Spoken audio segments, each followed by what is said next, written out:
Hi everyone, this is Mike here back in the shed on a rainy Saturday afternoon. We've just been getting a lot of rain. It's all we've been getting is rain.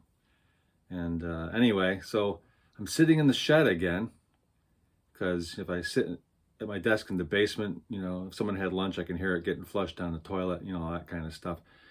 It's just not a quiet place. So this is the only quiet place on our property where I can attempt to continue my quest to do a YouTube channel, which might absolutely mean nothing to anybody and bomb like mad, but hey, gotta try. That was my first video, just try. And so I continue to try to make this work because I know when I do try, things can happen. You throw things against the wall and boom, you never know, right? So I'm here today to talk about a word. It's a word that we take for granted. We are, at least this generation, in my opinion, seems to have a difficult time doing or saying. It's a simple word. It's one that opens doors, starts friendships, even leads to marriages and business deals, and you name it. It's simple, but people don't have the courage to even lift their heads to say it. And that word is hi.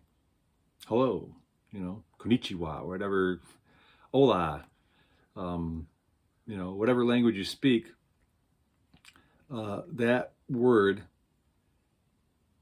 is a key to so many doors. And I'll get right to it. I've met more people. I personally can meet somebody and say hello to them, and what that does is it disarms people and they smile and they nod back. And then you might even, to take it further, if you notice they have a hat on or they have any kind of identifier, maybe they have a sticker on their keychain or a t-shirt that says something on it, I comment on it. And I try to, you can expand on the conversation just by saying, hey, you're a fan of that team. How do you think they're doing this year? What do you think? Next thing you know, you might be standing there having a long conversation. Next thing you know, they might know someone you know. Next thing you know, oh, by the way, I have work that's right up your field. Once you get into it, people find out more about you as well. It's not a one-sided thing, a one-lane thing.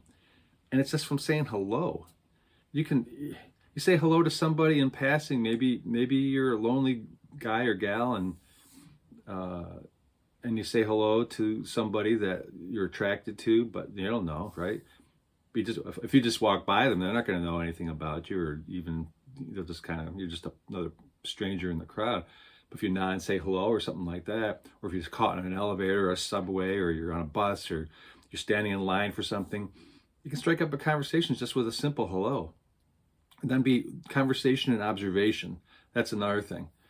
When you get that hello and you get that response with a smile or a hello back, then observe. What do do they have like identifiers on them, like a hat or maybe just some nice jewelry or something. You say, hey, that looks really nice. Or, my mom had something like that or whatever. Maybe that's not going to work. They don't want to maybe equate being like your mom or something. But anyway, and you use those as jumping off points to start a conversation.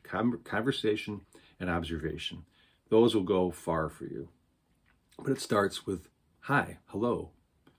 You're not going to, no one's going to, it just seems to me that today everyone's a lot more reticent to look someone in the eye. They're too busy. I sound like the get off my lawn guy now. Everyone's too busy looking down at their phones, and ironically, you might be doing that right now as I'm saying this to you. Of course, I'm hoping you will, because I'd like to reach out to more folks and maybe impart some of my, fatherly or friendly advice if there's any that you might find useful. But I'm a talker, and I've found in my life I found out more about people just by saying hello and getting into a conversation. I could have a conversation with a complete stranger and find out most of their whole life just by, a simple hello, and an observation. you have to be observant, and that can just lead to a lot of things. You can probe with the simple questions. The one things that I've learned in my past, though, that you don't observe and comment on are ever saying, "Oh, when are you expecting?" That's a bad one, because I've done it once or twice in my life, mostly in my younger years, and the poor woman was just heavy. And so I really embarrassed her, and I embarrassed myself, and I insulted her, and I deserved what I got, the sneers or the I just felt bad. That happens sometimes. Also, there's just physical aspects in general you want to steer clear of. But if it's, something that you want to, you just noticed about, what do they drive, or they're walking their dog, or they've got, you notice that they have a cat keychain. Oh, you have cats, or whatever. This observation will lead to conversation, but it all starts with hi, saying hello.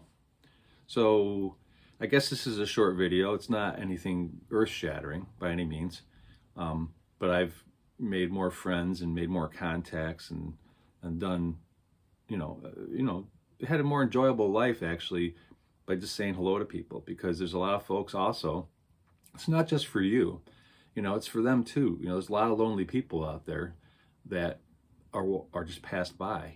Maybe there's an old man or old woman, or just anybody. It doesn't have to be even old, sitting on a bench or looking lonely by themselves, and you go over and you say hi, and then you maybe find out, well, what's going on with them. Maybe you can help them too. It leads to more than just, it's not all about self-serving stuff. It's not about trying to gauge things for your benefit. Saying hello is just a nice thing to do anyway, right? Because there are a lot of lonely people.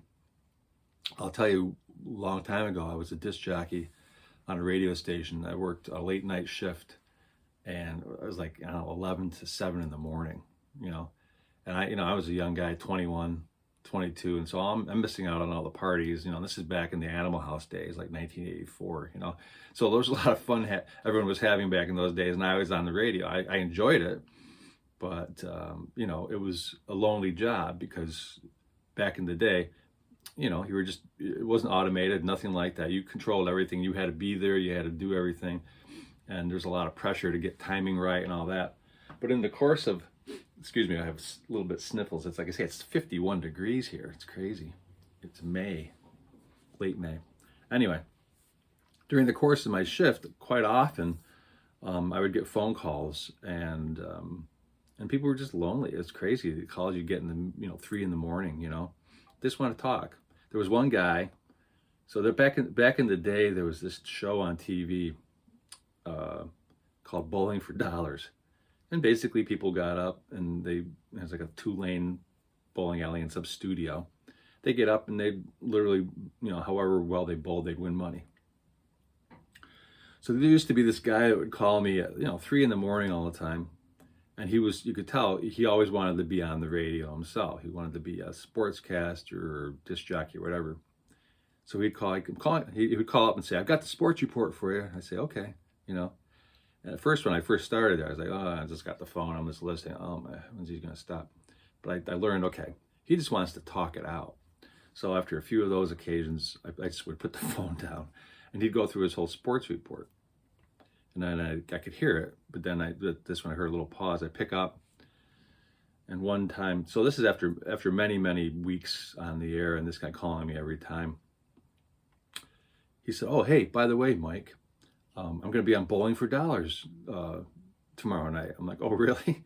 And he was all proud of it. And so, I kind of didn't think anything of it. And I got off my shift, and then it was the next night, the next shift I did, I got home, and then in the middle of the day, I'm like, "Oh, you know what? I'm gonna turn that on and see what this guy looks like," because I could recognize his voice, very distinct voice. He actually would have been great on radio.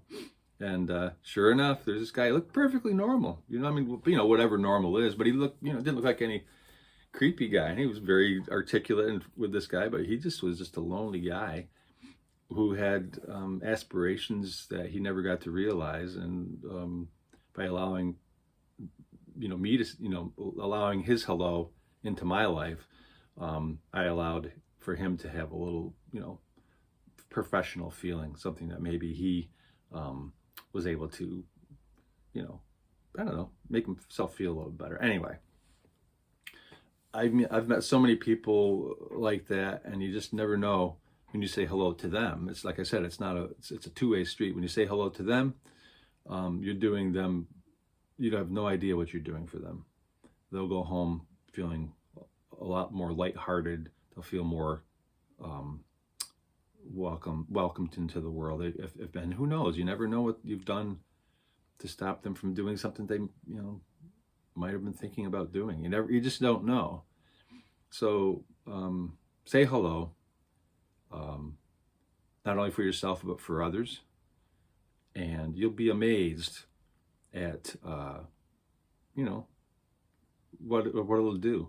You'll feel better at the very least, but I guarantee you that person walking away that you took the time to say hello to also will feel better. You might not know what impact it had on them, but they will.